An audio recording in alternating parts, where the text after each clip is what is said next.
ಕಪ್ಪಡ್ವಂಜ್ನ ಪಟಾಕಿ ಕಾರ್ಖಾನೆಯಲ್ಲಿ ಭೀಕರ ಸ್ಫೋಟ. ಯಾವುದೇ ಪರವಾನಗಿ ಇಲ್ಲದೆ ಅಕ್ರಮವಾಗಿ ನಡೆಯುತ್ತಿದ್ದ ಕಾರ್ಖಾನೆ.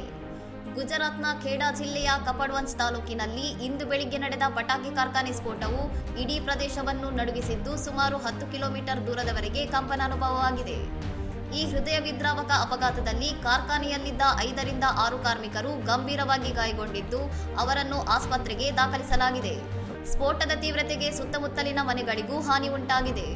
ಸ್ಫೋಟದ ಸದ್ದು ಮತ್ತು ಕಂಪನದಿಂದಾಗಿ ಹತ್ತಿರದ ಗ್ರಾಮಗಳಲ್ಲಿ ಜನರಲ್ಲಿ ಭೀತಿ ಉಂಟಾಗಿ ಕಾಲ್ತುಳಿತದಂತಹ ವಾತಾವರಣ ನಿರ್ಮಾಣವಾಗಿತ್ತು.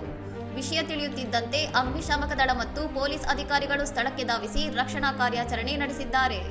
ತನಿಖೆಯ ವೇಳೆ ಈ ಕಾರ್ಖಾನೆಯು ಯಾವುದೇ ಸರ್ಕಾರಿ ಅನುಮತಿ ಇಲ್ಲದೆ ವಸತಿ ಪ್ರದೇಶದ ಎದುರೇ ಸಂಪೂರ್ಣ ಕಾನೂನುಬಾಹಿರವಾಗಿ ಕಾರ್ಯನಿರ್ವಹಿಸುತ್ತಿತ್ತು ಎಂಬ ಆಘಾತಕಾರಿ ವಿಷಯ ಬೆಳಕಿಗೆ ಬಂದಿದೆ.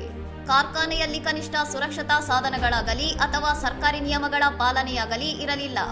ಆಡಳಿತದ ಕಣ್ಗಾವಲಿನಲ್ಲಿ ಇಂತಹ ಮಾರಕ ಕಾರ್ಖಾನೆ ದೀರ್ಘಕಾಲದಿಂದ ನಡೆಯುತ್ತಿದ್ದುದು ಸ್ಥಳೀಯರ ಆಕ್ರೋಶಕ್ಕೆ ಕಾರಣವಾಗಿದೆ.